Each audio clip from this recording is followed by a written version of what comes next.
Queridos, é um privilégio poder partilhar com vocês nesta noite a preciosa palavra de Deus. E o texto que nós vamos ler está em Apocalipse capítulo 21. 21 a partir do versículo 9 até o capítulo 22, versículo 5. Abra sua Bíblia comigo, por gentileza, então, nesta passagem. A Nova Jerusalém. Está escrito: então veio um dos 7 anjos que tem as 7 taças cheias dos últimos 7 flagelos e falou comigo dizendo: vem, mostrar-te-ei a noiva, a esposa do Cordeiro. E me transportou em espírito até uma grande e elevada montanha e me mostrou a santa cidade, Jerusalém, que descia do céu da parte de Deus, a qual tem a glória de Deus. Seu fulgor era semelhante a uma pedra preciosíssima, como pedra de jaspe cristalina. Tinha grande e alta muralha, 12 portas, e junto às portas 12 anjos, e sobre elas nomes inscritos, que são os nomes das 12 tribos dos filhos de Israel. 3 portas se achavam a leste, 3 ao norte, 3 ao sul, 3 ao oeste. A muralha da cidade tinha 12 fundamentos, e estavam sobre estes os 12 nomes dos 12 apóstolos do Cordeiro. Aquele que falava comigo tinha por medida uma vara de ouro para medir a cidade, as suas portas e as suas muralhas. A cidade é quadrangular, de comprimento e largura iguais, e mediu a cidade com a vara até 12.000 estádios. O seu comprimento, largura e altura são iguais.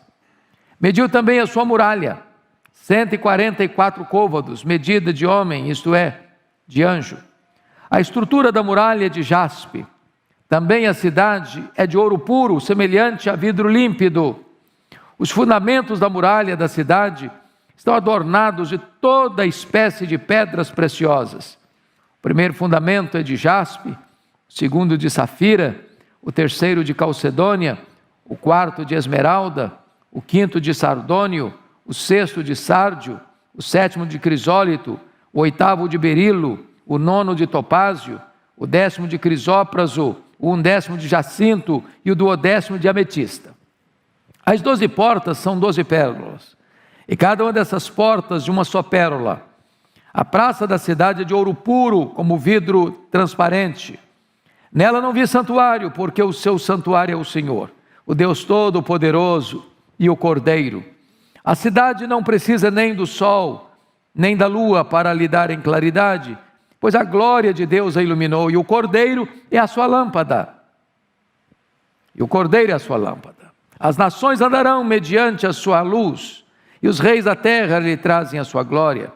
As suas portas nunca jamais se fecharão de dia, porque nela não haverá noite. E lhe trarão a glória e a honra das nações. Nela nunca, jamais penetrará coisa alguma contaminada, nem o que pratica abominação e mentira, mas somente os inscritos no livro da vida do Cordeiro. Então me mostrou o rio da água da vida, brilhante como cristal, que sai do trono de Deus e do Cordeiro.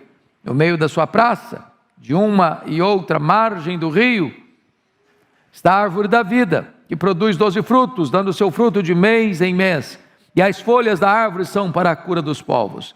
Nunca mais haverá qualquer maldição. Nela estará o trono de Deus e do Cordeiro. Os seus servos o servirão, contemplarão a sua face, e na sua fronte está o nome dele. Então já não haverá noite, nem precisam eles de luz de candeia, nem da luz do sol, porque o Senhor Deus brilhará sobre eles, e reinarão pelos séculos dos séculos. Amém. Eu quero falar com vocês hoje sobre a Nova Jerusalém. A Nova Jerusalém. Pois bem, João recebe um chamado no capítulo 17, versos de 1 a 3, para ver a queda da grande Babilônia, da grande meretriz. E agora no capítulo 21, João recebe um outro chamado para ver a glória da Nova Jerusalém e da noiva do Cordeiro. Há aqui um grande contraste. A grande Babilônia contrastada com a Nova Jerusalém, a cidade santa. A meretriz contrastada com a noiva, na sua beleza, no seu fulgor. Em outras palavras, enquanto a falsa religião está em declínio, está numa derrocada final, numa derrota total, a verdadeira igreja, a Nova Jerusalém, a noiva do Cordeiro está sendo exaltada. Esta é a imagem que nós podemos contemplar nesta passagem. Então vejam comigo no verso 11, que ele está, no verso 9, que ele está recebendo esse convite: vem mostrar-te a noiva, a esposa do Cordeiro.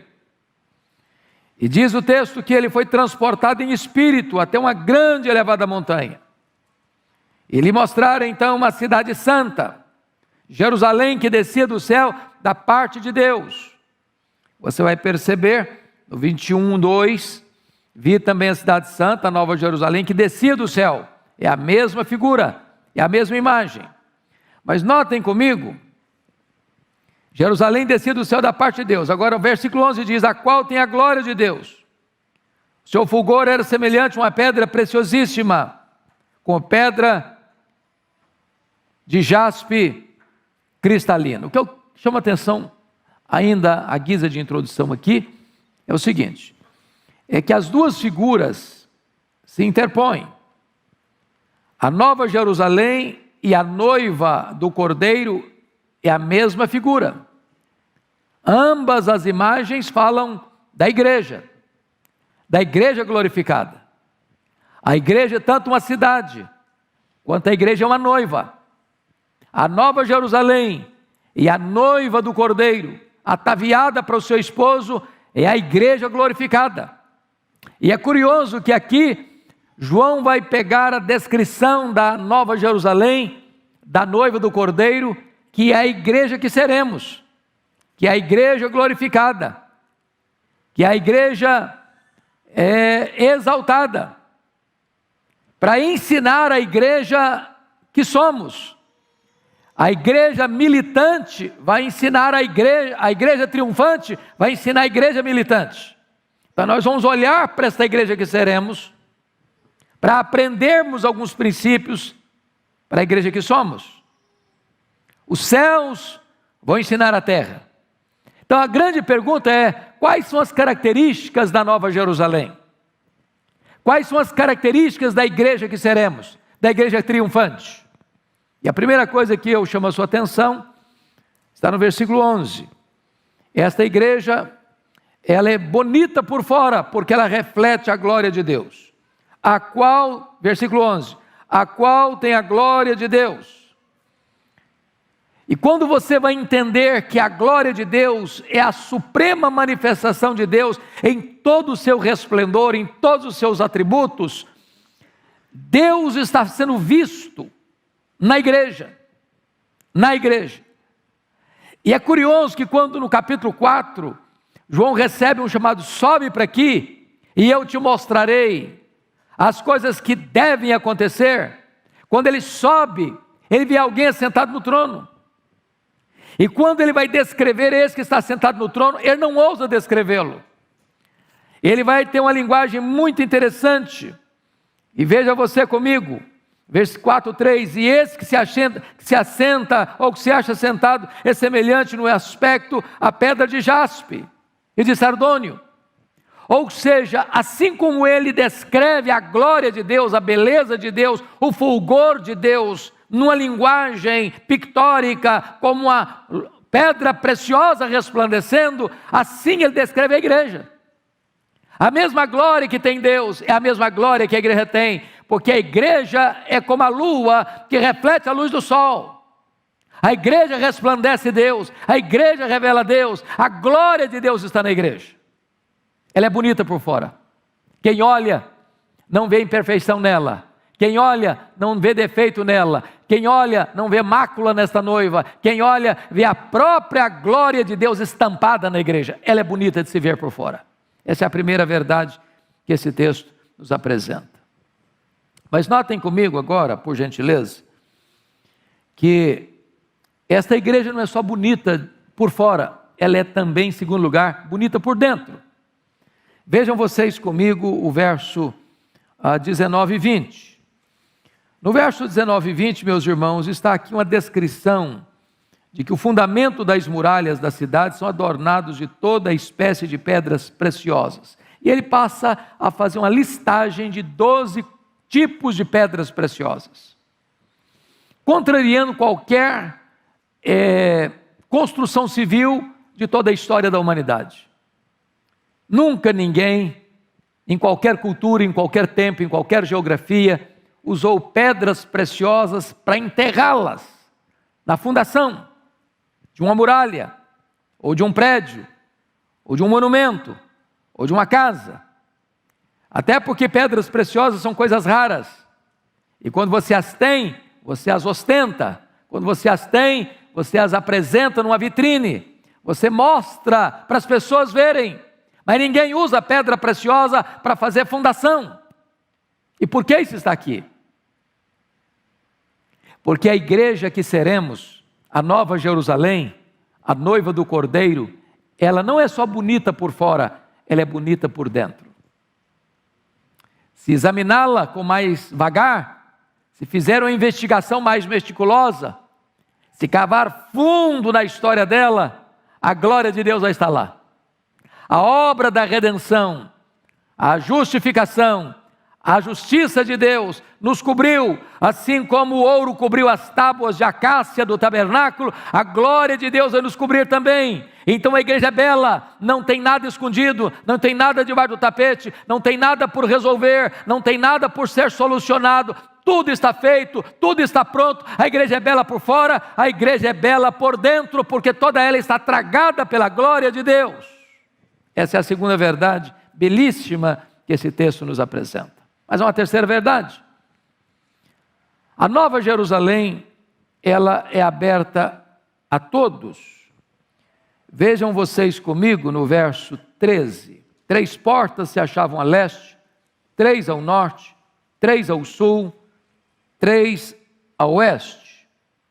Versículo 25 diz: as suas portas nunca jamais se fecharão de dia, porque nela não haverá noite. O que significa isso? Que esta igreja, ela tem porta para todos os lados, para o norte, para o sul, para o leste, para o oeste. De onde as pessoas vierem, tem porta aberta. Não importa a geografia, não importa a cultura, não importa a língua, não importa o idioma, não importa a religião. Em havendo arrependimento e fé em Cristo, a porta está aberta, porque a porta é Cristo. É para os ocidentais e é para os orientais, é para os asiáticos e é para os africanos, é para os homens da Oceania, é para os homens da América, não importa de onde você vem, se você vier para Cristo, a porta do céu está aberta. Ela é franqueada a todos, sem acepção. Esta é a mesma verdade retratada em Apocalipse 5, versículo 9, que o Cordeiro foi morto para comprar com seu sangue aqueles que procedem de toda tribo, povo, raça, língua e nação. Bendito seja Deus, que a igreja de Cristo é universal na sua amplitude. Deus comprou com o sangue do seu Filho os que procedem de todas as tribos, de todas as etnias da terra, e as portas estão abertas. E o convite da graça é esse: quem tem sede, venha e beba de graça da água da vida. Mas, amados, há uma outra verdade nesse texto. Esta igreja é bela por fora, esta igreja é bela por dentro. Em terceiro lugar, esta igreja é aberta a todos. Mas, em quarto lugar, esta igreja não é aberta a tudo. Confira comigo, por gentileza, o que está escrito no verso 12. Tinha grande e alta muralha, 12 portas, e junto às portas 12 anjos. e sobre elas nomes escritos, que são os nomes das 12 tribos dos filhos de Israel. Agora leia comigo o verso 27. Você pode ler em voz alta comigo? Vamos juntos? Nela nunca jamais penetrará coisa alguma contaminada, nem o que pratica abominação e mentira, mas somente os inscritos no livro da vida do Cordeiro. Olha que coisa interessante. A Nova Jerusalém é aberta para todos, mas não é aberta para tudo.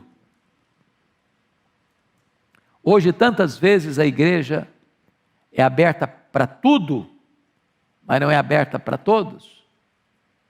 Nós estamos assistindo, irmãos, com muita tristeza, igrejas históricas, que até bem pouco tempo eram igrejas conservadoras, no que tange a sua fé, de crer na Bíblia como palavra de Deus, inspirada, inerrante, infalível, que hoje se autodenominam igrejas inclusivas.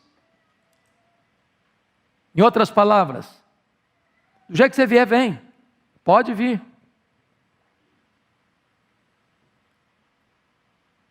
Mas não é vir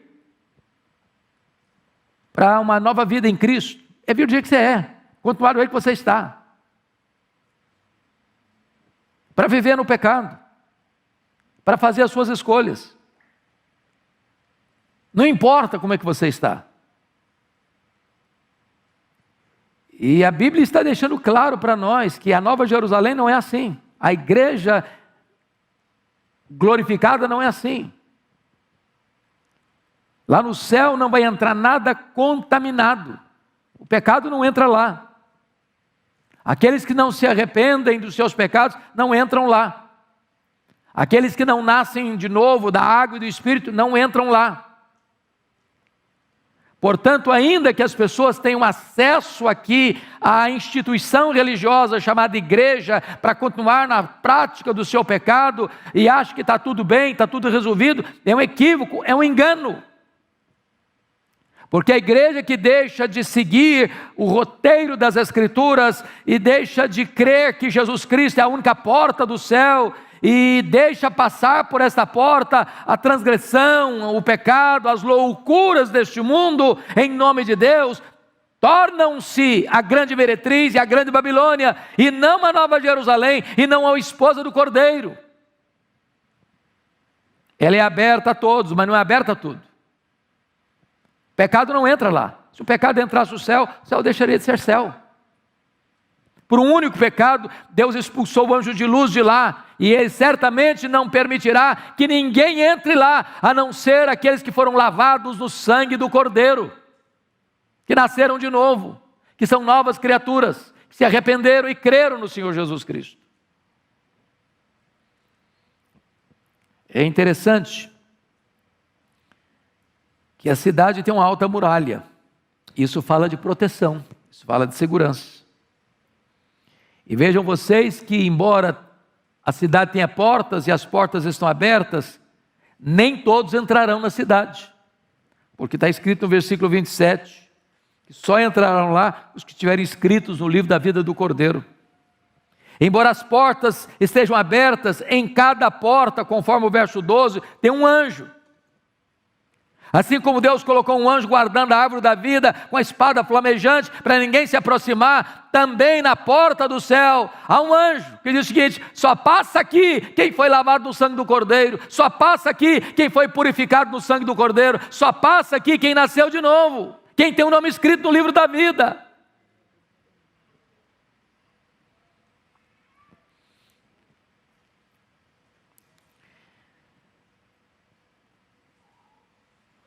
Amados irmãos, isso é um alerta para a igreja contemporânea, porque a onda hoje, mundo afora, é que muitas igrejas e denominações históricas estão sucumbindo ao liberalismo teológico, às igrejas inclusivas, que vale tudo,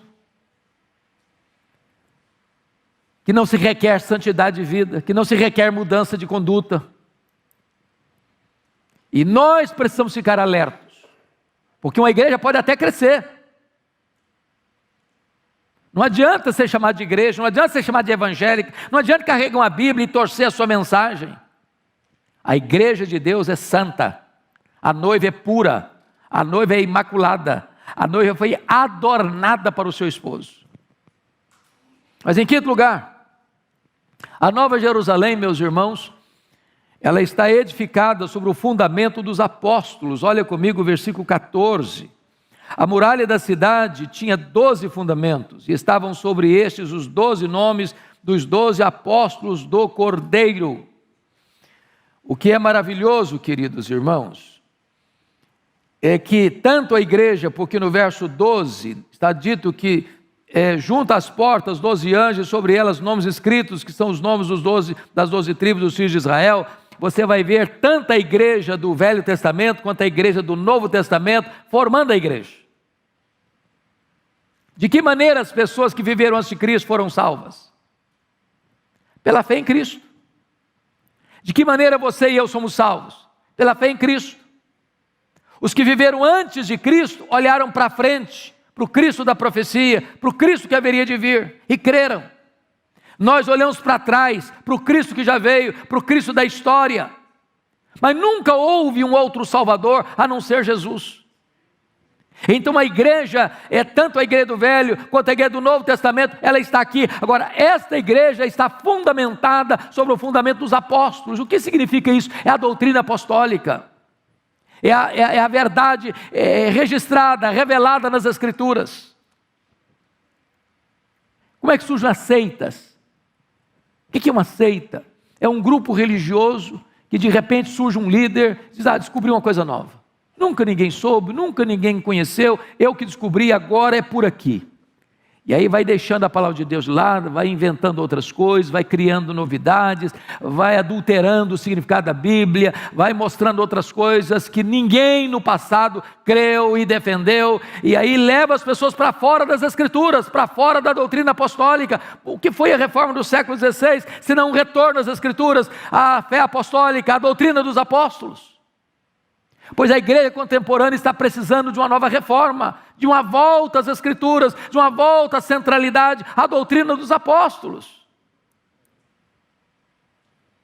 Mas notem mais ainda comigo, irmãos. Sexto lugar, a Nova Jerusalém, ela é uma igreja que tem espaço para todos sem hierarquia.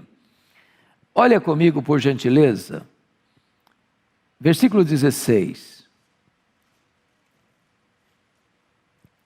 A cidade é quadrangular, de comprimento e largura iguais. E mediu a cidade com a vara até 12.000 estádios. O seu comprimento, largura e altura são iguais. Mediu também a sua muralha, 144 côvados. Medida de homem, isto é, de anjo. Irmãos amados, nenhuma cidade do mundo jamais teve essa dimensão e jamais terá. É claro que não está aqui numa linguagem que você e eu conhecemos tão bem, estádios, mas a medida dessa cidade aqui, que é quadrangular, de comprimento, largura iguais, e mediu a cidade com a vara até 12.000 estádios, seu comprimento, largura e altura são iguais, é uma descrição impressionante. São 2.200 quilômetros de comprimento, de largura e de altura. Então pense comigo que 2.200 quilômetros daria daqui de São Paulo a Aracaju.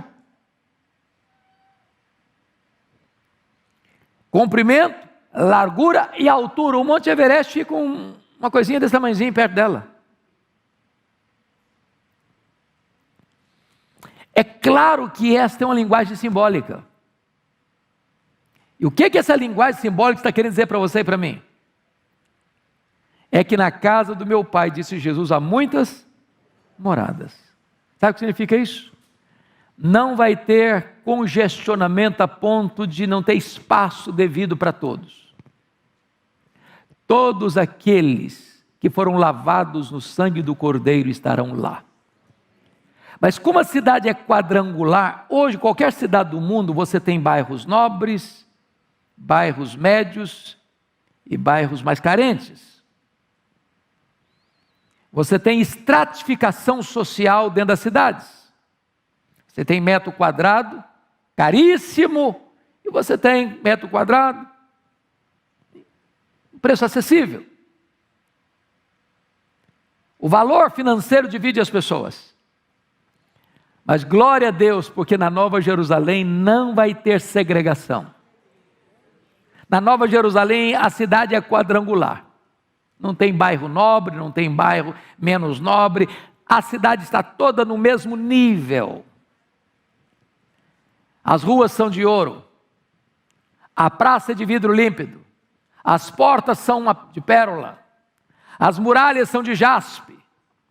A cidade é de mais de 70 metros. É claro que também é uma linguagem pictórica, figurada, para mostrar que tem segurança. Lá não entra o pecado. Lá não tem mais risco, por quê? Porque o diabo já está no lago do fogo, o anticristo já está no lago do fogo, o falso profeta já está no lago do fogo, a Babilônia já caiu, a morte já está no lago do fogo, e os ímpios estão no lago do fogo. Agora não tem mais contaminação, não tem mais pecado, a cidade está totalmente guarnecida e protegida.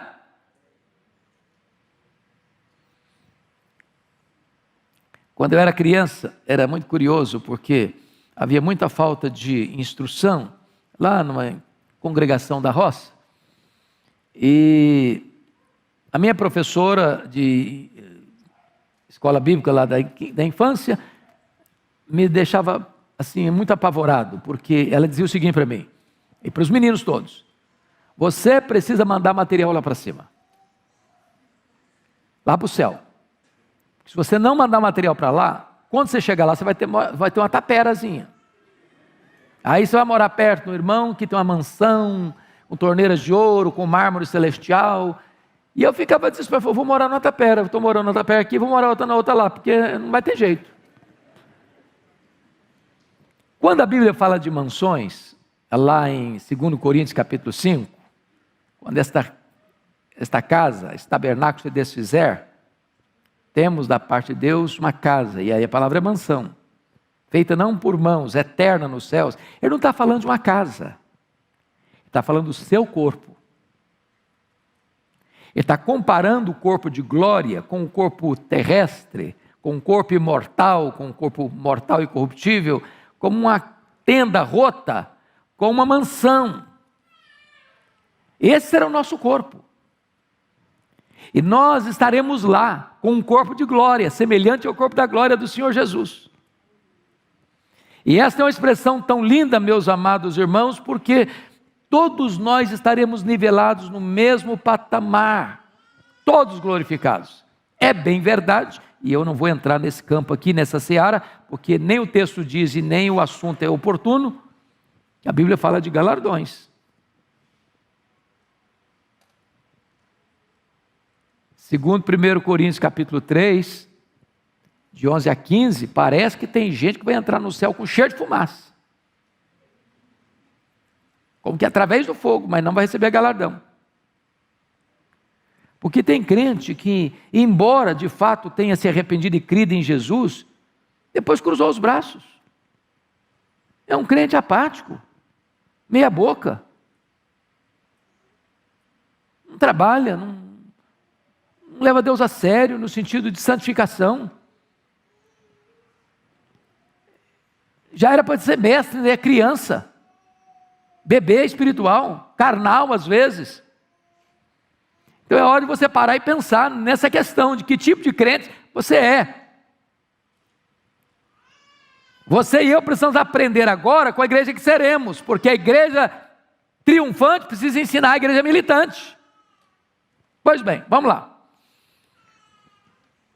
7º lugar, como é que vai ser a igreja, a Nova Jerusalém? A Nova Jerusalém, irmãos, confira comigo no versículo 18, o seguinte aí: a estrutura da muralha de jaspe, também a cidade é de ouro puro, semelhante a vidro límpido. Agora veja o verso 21b, a praça da cidade é de ouro puro, como vidro transparente. O que significa isso? Que a Nova Jerusalém é tudo limpo, na luz, claro, Nada escuro, nada sombrio, nada escondido, nada debaixo do tapete, nenhuma sujeira na gaveta, nenhum caixa dois moral. A igreja é santa. Santa. E aí é hora de pensar outra coisa. Quem não ama a santidade não vai ficar bem no céu, não. Porque tem gente que parece que não gosta de coisas santas. Vai ficar sem desambientado lá. É por isso que tem que nascer de novo para ir para lá, porque o ímpio não teria prazer lá, ué. Tudo que dá prazer para ele não tem nada a ver com santidade. O céu vai ser um lugar santo. Tudo é limpo, tudo é límpido, tudo é claro, é como ouro puro, é como vidro transparente. Essa é a ideia de uma vida plenamente íntegra.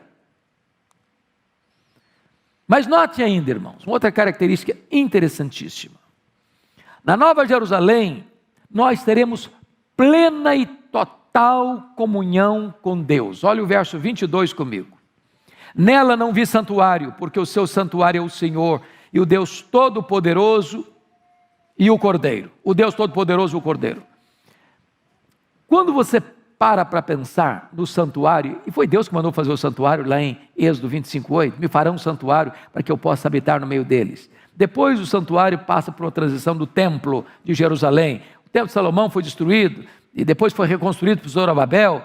Depois Herodes o Grande embelezou o templo e ampliou o templo, e vem depois Tito Flávio e destrói o templo de Jerusalém. E nós ainda construímos templos. Você sai da sua casa, você vem para cá. Eu saio da minha casa e eu venho para cá. Nós chamamos esta casa de um lugar sagrado. Quando esse prédio foi construído e ele foi consagrado, ele foi dedicado a uma função específica. Aqui não é lugar de debate político, aqui não é lugar de decisão de Copa do Mundo ou de campeonato estadual de futebol. Aqui é um lugar dedicado exclusivamente para quê? Para adoração a Deus, para pregar a palavra de Deus. Mas quando nós estivermos lá, não vai ter templo. Por que não vai ter templo? Porque todo o cosmos de Deus é sagrado, novos céus e nova terra. Mas a comunhão com Deus é tal que o próprio Deus será o santuário, o próprio Cordeiro será o santuário. Aqui Ele habita conosco, lá nós habitaremos com Ele e nele. Plena comunhão, sem qualquer interrupção. Aqui você está na casa de Deus e de repente a sua mente divaga. Aqui você está na casa de Deus e de repente o seu coração trai você e começa a cogitar outras coisas, mas lá não haverá interrupção de um segundo sequer da nossa plena comunhão com Deus, porque nós habitaremos dentro dele. Ele é o santuário. Bendito seja Deus. Mas, amados irmãos, me permita ainda dizer a vocês uma outra característica da Nova Jerusalém. A Nova Jerusalém é o lugar onde estará o trono de Deus. Olha comigo 22:3. Nunca mais haverá qualquer maldição, nela estará o trono de Deus e do Cordeiro. E aqui retrata para nós uma coisa, convenhamos aqui, pense sinceramente, honestamente comigo. Quantas vezes você e eu ainda nos rebelamos contra as ordens que emanam do trono? Não é verdade? Nosso coração ainda é rebelde, às vezes desobediente, até recalcitrante. Mas na igreja que seremos, nunca mais haverá qualquer falta de sintonia entre as ordens que emanam do trono e a nossa vida. O trono estará no meio dela. Bendito seja Deus. E há algumas coisas preciosas, porque note você que vai ter propósito. Há pouco tempo, a pastora Arival, uma menina adolescente, chegou para mim e me deixou muito confuso, porque ela disse assim: "Ô pastor, posso falar com o senhor?" Eu falei: "Pode. Eu quero dizer para o senhor que eu não quero ir para o céu, não." Aí eu tomei um susto. Falei: "Mas como assim não quer ir para o céu? Você está ficando maluca?" Como diz o André Valadão: "Você não é crente, não?" Você não é crente, não? Não, mas me explica esse negócio melhor. Não, porque eu acho que esse negócio de ideia de céu, pastor, vai ser ficar lá numa nuvem branca, tocando harpa, cantando. Eu não aguento essa vida inteira, não. Eu quero um propósito para a minha vida. Pois está aqui o propósito. Os seus servos o servirão. Então, se você não gosta de trabalhar, você está encrencado, que nós vamos trabalhar lá no céu. A diferença é, primeiro, não vai ter cansaço, não vai ter fadiga. A diferença é que aqui nós temos limitações. E eu fico imaginando com esse corpo nosso todo problemático, né, que fica doente, fraco, às vezes até caquético. A gente consegue fazer tanta coisa boa, com tanta limitação. Imagina o que nós vamos fazer com um corpo 100% turbinado pela glória de Deus. Os seus servos o servirão. Mas tem mais. Nós vamos ter lá intimidade plena, porque veja você comigo que está escrito aí, versículo 4, contemplarão a sua face. Quantos hinos você já cantou e você conhece, que exaltam essa ideia de que o céu vai ser céu, sobretudo porque lá nós veremos a Jesus face a face. Não apenas veremos Abel, Abraão, Isaac, Jacó, José, Elias, Isaías, Jeremias, Pedro, Paulo, João, mas nós veremos a Jesus face a face, vê-lo-emos como Ele é comunhão com Ele, é a presença dEle, é a glória dEle, é o fulgor da face dEle brilhando sobre nós, a ponto de o texto nos informar, vejam vocês, que o Cordeiro será a sua lâmpada. No versículo 23, a cidade não precisa nem do sol, nem da lua para lhe darem claridade, pois a glória de Deus a iluminou e o Cordeiro é a sua lâmpada. Mas eu termino aqui. A última característica que eu gostaria de destacar da Nova Jerusalém é que a Nova Jerusalém é onde os remidos vão reinar com Cristo eternamente. Olha comigo, 22:5. Está escrito o seguinte: então já não haverá noite, nem precisam eles de luz de candeia, nem da luz do sol, porque o Senhor Deus brilhará sobre eles e reinarão pelos séculos dos séculos. Nenhum potentado, nenhum rei, nenhum monarca neste mundo teve um reinado perpétuo. Só o Senhor Jesus o tem. Seu reino nunca mais terá fim. E agora eu quero lhe dizer que Jesus não vai levar apenas você para o céu, Ele vai levar você para o trono. Está lá em Apocalipse capítulo 3, versículo 21. Ao vencedor, dar-lhe-ei sentar comigo no meu trono, como eu venci e sentei com o meu Pai no seu trono. Então você vai assentar em tronos e você vai julgar o mundo, você vai julgar os anjos caídos, você vai reinar com Cristo, e esse reinado nunca terá fim, você nunca será deposto, porque você vai reinar para sempre e sempre e sempre. Esta é a Nova Jerusalém, esta é a beleza da noiva, essa é a igreja que nós seremos, essa é a igreja triunfante, que hoje serve de pedagoga de Deus para a igreja militante. Então, amados, eu gostaria de encerrar fazendo algumas perguntas muito breves. Você hoje, agora, honestamente, pode afirmar que você já é um cidadão do céu?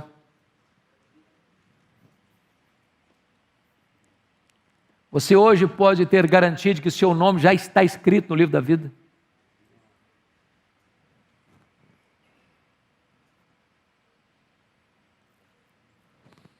Onde hoje está o seu coração? Na Babilônia ou na Nova Jerusalém?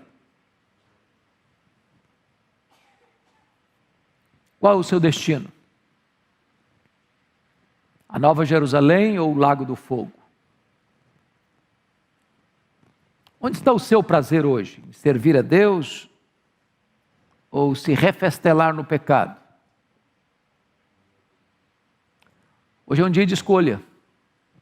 Hoje é um dia de decisão. A Bíblia diz: escolha a vida para que você viva e vive eternamente. Eu queria que você fechasse seus olhos. E eu vou fazer uma pergunta a você. Porque Jesus está aqui e Ele é poderoso para salvar. Ele é poderoso para dar a você nesta noite a vida eterna, a salvação. Você sair daqui hoje seguro, certa, de que seu nome está escrito no livro da vida e que você vai fazer parte da noiva, sendo noiva do Cordeiro, Nova Jerusalém, e vai morar com Ele e reinar com Ele para sempre. Alguém aqui nesta noite que quer entregar-se a Cristo por completo, hoje, e ter essa garantia, essa certeza? Se você deseja isso, levante uma das suas mãos, eu quero orar em seu favor. Amém, louvado seja Deus. Mais alguém? Levante a sua mão. Amém, louvado seja Deus. Mais alguém? Levante a sua mão, para que eu possa ver. Mais alguém? Hoje quer tomar essa decisão? Amém, louvado seja Deus. Já vi, muito obrigado. Louvado seja Deus.